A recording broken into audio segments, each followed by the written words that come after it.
Hello hi guys welcome to SR education. మనకు Telangana model స్కూల్కు సంబంధించి నోటిఫికేషన్ వచ్చే అవకాశం ఉంది. దాంట్లో నుండి లేటెస్ట్ న్యూస్కు సంబంధించి అర్హతలు ఏంటి, అదేవిధంగా పరీక్ష విధానం, మొత్తం పాఠశాలలు ఎన్ని, మరియు పోస్టులకు ఎవరు అర్హులు, అదేవిధంగా నోటిఫికేషన్ ఎప్పుడు వచ్చే అవకాశం ఉంది అనే దాని గురించి చూద్దాం. ఇక్కడ అర్హులు, పరీక్ష విధానం, అదేవిధంగా మొత్తం పాఠశాలలు వచ్చేసి 194. అదేవిధంగా పోస్టులు వచ్చేసి ప్రిన్సిపల్, పీజీటీఎస్, టీజీటీఎస్. అదేవిధంగా నోటిఫికేషన్ వచ్చేసి జూన్ లేదా జూలైలో వచ్చే అవకాశం ఉంది. ఇక్కడ భర్తీ చేయబోయే పోస్టులు వచ్చేసి ప్రిన్సిపాల్, అదేవిధంగా పోస్ట్ గ్రాడ్యుయేట్ టీచర్స్ అంటే పీజీటీఎస్, అదేవిధంగా ట్రైనిడ్ గ్రాడ్యుయేట్ టీచర్స్ అంటే టీజీటీఎస్. మరియు ప్రతి స్కూల్లో 500 నుండి 700 మంది విద్యార్థులు వచ్చే అవకాశం ఉంది. సో మనము ఇప్పటి నుండే మనం ప్రిపరేషన్ అనేది స్టార్ట్ చేయాలి. మనకు నోటిఫికేషన్ వచ్చిన తర్వాతనే ప్రిపరేషన్ అయిదామంటే మనకు టైం అనేది ఉండదు. సో అదేవిధంగా మనకు ఇంకా కొన్ని దీనికి సంబంధించిన అర్హతలు ఏంటి అనేది చూద్దాం. ఎవరు దరఖాస్తు చేసుకోవడానికి అర్హులు అంటే ముందుగా బీఈడీ పూర్తి చేసిన అభ్యర్థులు అర్హులు. అదేవిధంగా టెట్ అర్హత పొందిన అభ్యర్థులు కూడా అప్లై చేసుకోవచ్చు. మరియు ఎంఎస్సి చేసిన అభ్యర్థులు అంటే కొన్ని పోస్టులకు బీఈడీ లేకపోయినా కానీ అవకాశం ఉండవచ్చు. ఇది ఉపాధ్యాయ అభ్యర్థులకు అనుకూలంగా ఉంటుంది ఈ పరీక్ష విధానం అనేది. ఇక్కడ బోధన మాధ్యమం వచ్చేసి మోడల్ స్కూల్ పూర్తిగా ఇంగ్లీష్ మీడియం అనేది ఉంటుంది. సో మనకు ఇంగ్లీషు నుండి బేసిక్ నుండి ఇంగ్లీష్ మీడియం వాళ్ళకి ఎలాంటి ప్రాబ్లం అనేది ఉండదు.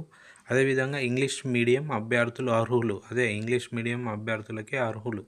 అదేవిధంగా తెలుగు మీడియం అభ్యర్థులు కూడా దరఖాస్తు చేసుకునే అవకాశం ఉంది.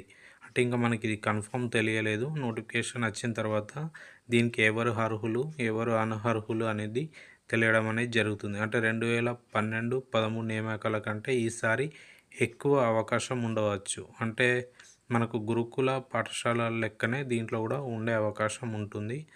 సో మీరు ఇప్పటి నుండి ప్రిపరేషన్ అనేది స్టార్ట్ చేయండి. పరీక్షా విధానం వచ్చేసి సబ్జెక్ట్ నాలెడ్జ్ అంటే మనకు ఏ సబ్జెక్ట్స్ ఉన్నాయి దాన్ని బట్టి ఉంటుంది. అదేవిధంగా జనరల్ స్టడీస్ కూడా ఉండడం అనేది జరుగుతుంది. అదేవిధంగా మనకు పెడగాజీ కూడా ఉండడం జరుగుతుంది.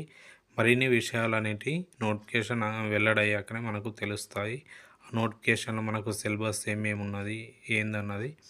అప్పటి వరకు మనకు నార్మల్గా general studies, pedagogy, subject knowledge బేసిక్లో మనం ప్రిపరేషన్ అవుతూ ఉంటే మన నోటిఫికేషన్ వచ్చిన తర్వాత దాంట్లో ఏమున్నాయి అనేది వెల్లడవుతుంది.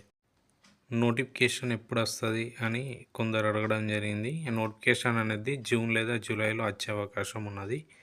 ఒకవేళ నోటిఫికేషన్ జూన్ లేదా జూలైలో వస్తే మనకు 1.5 మంత్ లేదా ఒక 2 మంత్స్ వరకు చదువుకోవడానికి ఛాన్స్ ఉంటుంది. సో ఇప్పటి నుండి టైం వేస్ట్ చేయకుండా చదవండి. ఒకవేళ జూలైలో నోటిఫికేషన్ వస్తే మనకు ఆగస్టు లేదా సెప్టెంబర్లో పరీక్షలు అనేటివి ఉండడం జరుగుతుంది. ఇది ఒక మంచి బెస్ట్ నోటిఫికేషన్ అండి. మనం ఎవరైనా కానీ దీనికి అర్హత ఉన్నవారు తప్పనిసరిగా ప్రిపరేషన్ ఇప్పటి నుండే స్టార్ట్ చేయండి. మీరు నోటిఫికేషన్ వచ్చిన తర్వాతనే ప్రిపరేషన్ స్టార్ట్ చేస్తుంటే మీరు కాంపిటేటివ్లో ఉండరు.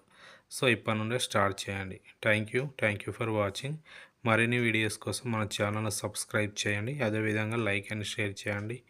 పక్కన ఉన్న బెల్ సింబల్ను క్లిక్ చేయండి. Thank you.